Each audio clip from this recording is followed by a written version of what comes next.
Regarde, regarde, regarde, regarde, regarde, regarde et regarde encore. Un dessert crémeux, super facile à faire, avec un goût de pur coco et qui se prépare très facilement. Admirez cette texture incroyable, régalez-vous aujourd'hui.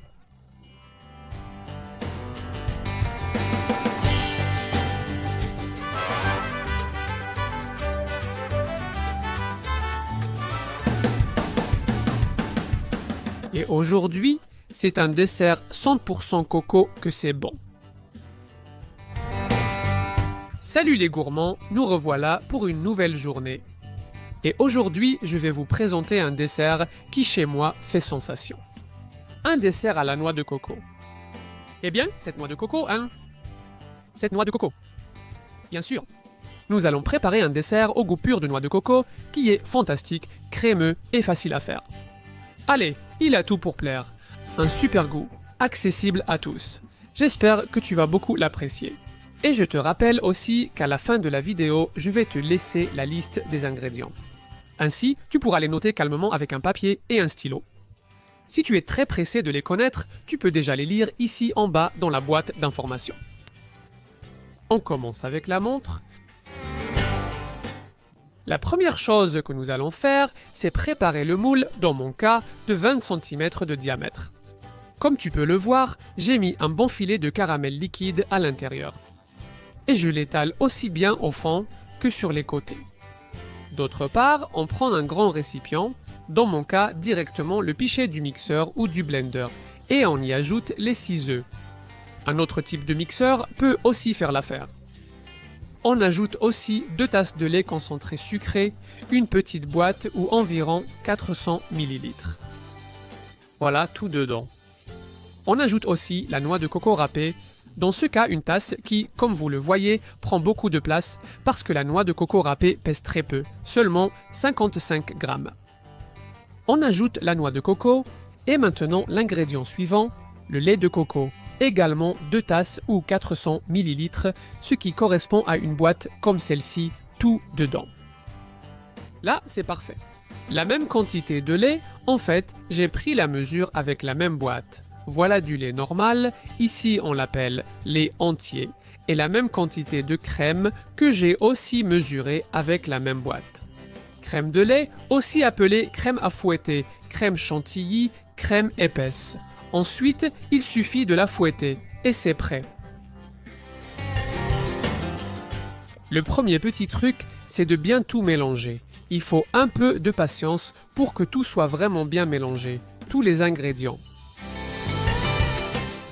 Une fois que tout est bien mélangé, on prend le pichet, on enlève le couvercle et je vais te montrer la texture que ça donne.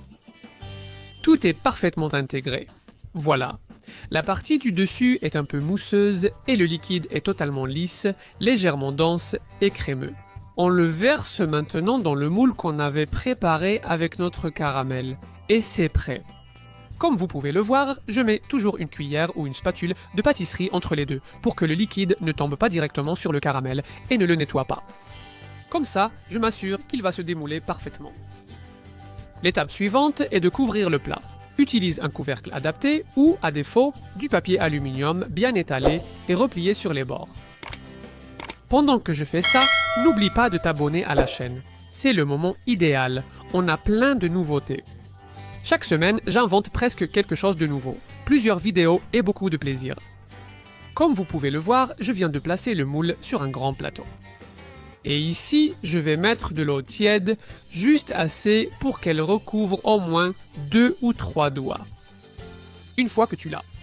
Four préchauffé à 180 degrés Celsius ou 355 Fahrenheit. On y va. Et on place ce plateau avec le moule à l'intérieur dans la partie inférieure du four et on mettra le plateau, en faisant attention à ne pas éclabousser à l'extérieur. La deuxième petite astuce est aussi simple. Nous allons le cuire au four jusqu'à ce qu'en piquant avec un cure-dent, il ressorte pratiquement propre. Parfois, ça prend plus de temps, parfois moins. Cela dépend beaucoup du moule, de la quantité d'eau, de la taille du plateau où tu mets l'eau. Alors, ne t'inquiète pas si ça prend un peu plus de temps ou un peu moins. Dans mon cas, ça a pris 90 minutes, avec la chaleur en haut et en bas, et, si possible, sans ventilateur. Mon conseil, quand ça fait déjà 1 heure et un peu plus, fais ce geste. Tu soulèves un peu le papier aluminium, tu prends un long cure-dent et tu piques au centre jusqu'au fond. Si tu vois que c'est encore un peu crémeux, tu le recouvres et tu continues à cuire encore un petit moment. C'est comme ça que tu vérifies. Et au moment où le cure-dent ressort propre, c'est prêt. Il n'est pas non plus nécessaire de se presser. Tu peux faire des tests toutes les 10 minutes et comme ça, tu n'auras pas de problème et tu le laisseras toujours exactement au bon moment. Je pense que c'est déjà prêt dans mon cas. Je vais planter le cure-dent, je vérifie, il ressort propre, donc je peux démouler en sachant que c'est déjà prêt. Il ne me reste plus qu'à prendre les gants. C'est essentiel pour ne pas se brûler les mains et aller avec notre moule attendre qu'il refroidisse ici même, sur cette grille. Une fois qu'il est tiède, tu peux le prendre et le mettre au réfrigérateur ou au frigo. Parce que ce dessert est bien meilleur si tu le laisses refroidir. Donc je te recommande de le garder au frais pendant au moins 4 heures. C'est le genre de dessert qui est vraiment spectaculaire d'un jour à l'autre, mais je te dis déjà qu'au moins 4 heures, ça lui va parfaitement.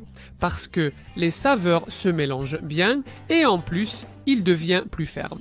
Bon, on enlève le papier, on passe un petit couteau sur le bord. Au cas où le caramel aurait collé à un endroit, comme ça, il se détache parfaitement. On place l'assiette sur laquelle on veut présenter cette merveille et il ne reste plus qu'à le retourner. On tient bien le moule pour qu'il ne tombe pas. Et c'est parti. Comme ça, bien centré, parfait. Maintenant, on soulève le moule, roulement de tambour et... Le voilà, allons-y, un dessert au goût de noix de coco, bien frais et... avec son nappage au caramel. Ça a collé à l'assiette. Ah, bien! Regardez-moi ça, quel aspect! Un dessert fantastique, et ici, le meilleur de tout ce que mangent les gens, c'est l'intérieur. Crémeux, crémeux, pris parfaitement, et avec cet aspect incroyable. Franchement, c'est une texture à mi-chemin entre un flan et un pudding. C'est vraiment très crémeux. Regarde, rien qu'avec le poids de la cuillère, ça commence déjà à se défaire.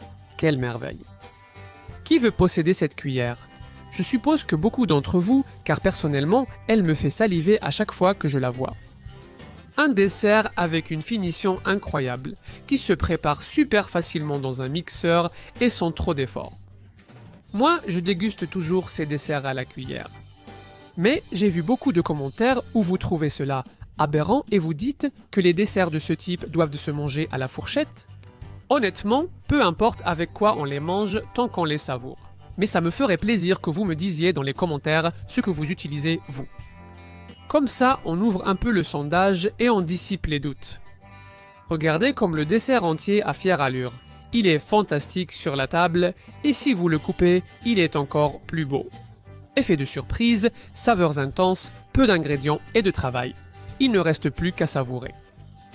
Ici, c'était facile et regarde. C'est fantastique. Avec ce parfum frais que donne toujours la noix de coco, et tu vois, avec une texture tendre, bien crémeuse. Je vais te prouver la saveur immédiatement.